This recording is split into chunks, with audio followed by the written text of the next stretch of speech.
If I may, follow up on Act 88 funding, that election integrity grant program. We worked in a bipartisan fashion to craft that legislation, recognizing that the integrity of our elections is paramount and a core function of government that should be funded by government. So that restricted account was established in statute to provide the grants to counties for election-related uses. So each fiscal year, I believe $45 million from personal income tax in the general fund is transferred into that account. Can you describe how those funds are being used by counties?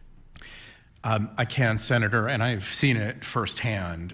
It's one of the first things in the sort of little tour I get whenever I visit a county board of elections, that they want to show off the new equipment that will allow them to, if they're dealing with a significant volume of mail-in ballots, that allows them to open up mail-in ballot envelopes more expeditiously, or other things like that, or pay election workers more, or other categories. There's a limited number of categories that are eligible for funding.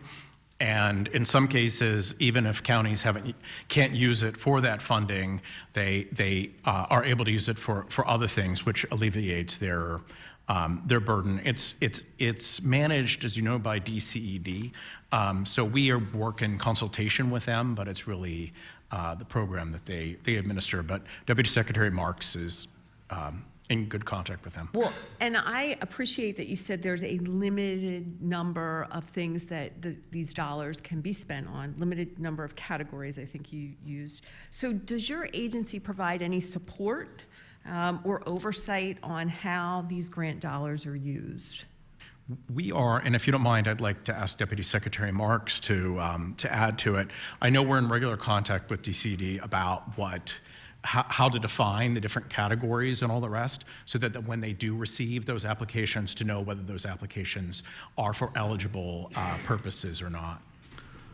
Yes, thank you for the question. Most counties, most of the 9 categories are pretty clear, but we do get questions from DCD periodically about what a particular term means, or what some counties are proposing to use the money for. But I think counties over the first 2 years of this have become more familiar themselves with what the costs are supposed to be for. So they've kind of shifted money around.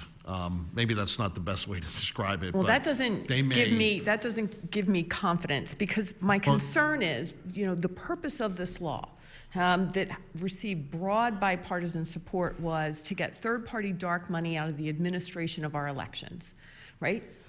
Core function of our government.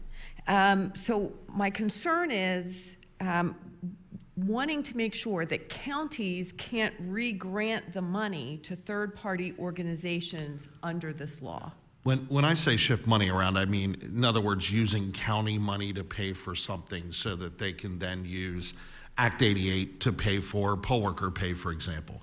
That's obviously one of the large cost drivers, and it is a qualifying expense under Act 88. And the Department of State and DCED are not allowing third-party money to go into the administration of elections, no matter how they shift the money around, correct? That's correct. And even counties that do not take the Act 88 funding are prohibited by the Act from accepting third-party funding, grant funding from anyone other than a government entity, whether that's federal government or the state government.